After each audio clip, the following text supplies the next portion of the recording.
भाजप नेते सुधीर मुनगंटीवार यांची विविध विषयांवर स्पष्ट भूमिका। राज्याच्या राजकारणात सुरू असलेल्या विविध घडामोडींवर भाजपचे ज्येष्ठ नेते सुधीर मुनगंटीवार यांनी परखड प्रतिक्रिया दिली। आरोप प्रत्यारोपांपासून ते पक्षातील शिस्तीपर्यंत विविध मुद्द्यांवर त्यांनी आपली भूमिका स्पष्ट केली। हर्षवर्धन सपकाळ यांच्या आरोपांवर प्रत्युत्तर। हर्षवर्धन सपकाळ यांनी केलेल्या घरासंदर्भातील आरोपांना उत्तर देताना मुनगंटीवार म्हणाले, माझं घर महाग असेल तर त्यांनी ते कार्यालयासाठी विकत घ्यावं।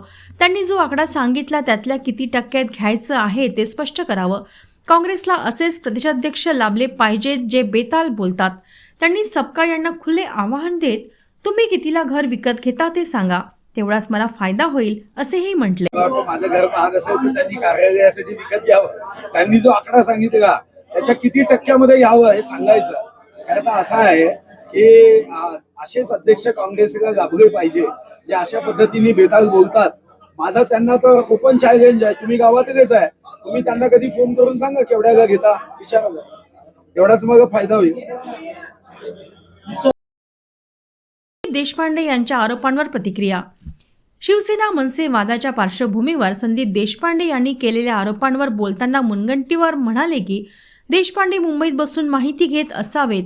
मनसेचे काही नगरसेवक शिंदेकडे गेल्यावर असे आरोप झाले। हा बदला चुकवण्याचा एक कलमी कार्यक्रम आहे, कोणी या आरोपांकडे गंभीरतेने पाहू नये। संदीप देशपांडेंचा आरोप हा शिवसेना मनसेच्या भांडणाच्या संदर्भातला आरोप आहे। असं वाटतं की त्यांना मुंबईमध्ये बसून या संदर्भात नगरसेवकांच्या बद्दलची माहिती द्यावी। असं आहे राजकारणामध्ये अशा पद्धतीचे आरोप प्रत्यारोप, ते दोन सख्खे चुलत भाऊ आहे, दोन सख्खे मावस भाऊ आहे।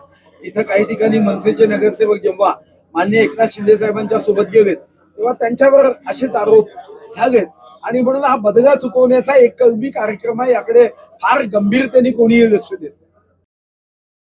जोरगेवार यांनी मंत्रिपद नाकारल्याच्या चर्चेवर मुनगंटीवार म्हणाले, काही महिन्यात सर्व स्पष्ट होईल।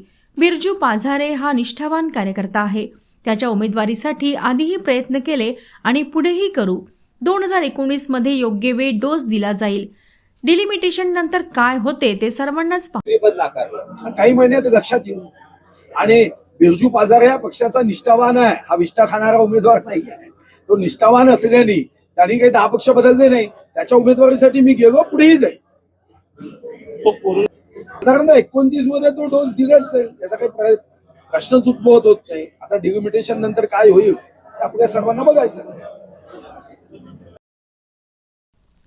एबी फॉर्म वाटपातील गोंधळावर भूमिका। एबी फॉर्म वाटपातील कथित गोंधळावर भाष्य करताना त्यांनी स्पष्ट केले की प्रदेशाध्यक्षांची यादी बदलण्याचा अधिकार विना परवानगी कोणालाही नाही। जर कोणी नाव बदलण्याचे समर्थन करत असेल तर भविष्यात इतर पक्षातील नेतेही तसेच वागतील आणि अंधाधुंद परिस्थिती निर्माण होईल। अशा प्रकारे वागता येणार नाही। एकूणच विविध राजकीय घडामोडींवर मुनगंटीवार यांनी आक्रमक आणि ठाम भूमिका घेत विरोधकांना प्रत्युत्तर दिले आहे। त्यांच्या या वक्तव्यामुळे जिल्हा आणि राज्याच्या राजकारणात पुन्हा एकदा चर्चा रंगण्याची एक गोष्ट लक्षात येत नाही, प्रदेश अध्यक्षाची यादी बदलण्याचा अधिकार हा महाराष्ट्रामध्ये विना परवानगीचा कोणालाही नसतो। तुम्हीच ठरवायचं का? उद्या एबी फॉर्म हा पक्षांनी चंदा द्यायला यादी केली, आपल्याला ठरवण्याचा अधिकार नाही आहे। पक्षाकडून तशी अनुमती घ्यावी लागते आणि समर्थन केलं जात आहे की हो आम्ही बदललं, तर निश्चितपणे भविष्यात मग या गोष्टीच्या संदर्भामध्ये इतर पक्षाचे नेते पदाधिकारी जर तसे वागले तर मग मात्र पक्षामध्ये मोठी अंधाधुंद होणार आहे। अशा पद्धतीने वागता येत नाही की पक्षाच्या अध्यक्षांनी दिलेली यादी बदलणं।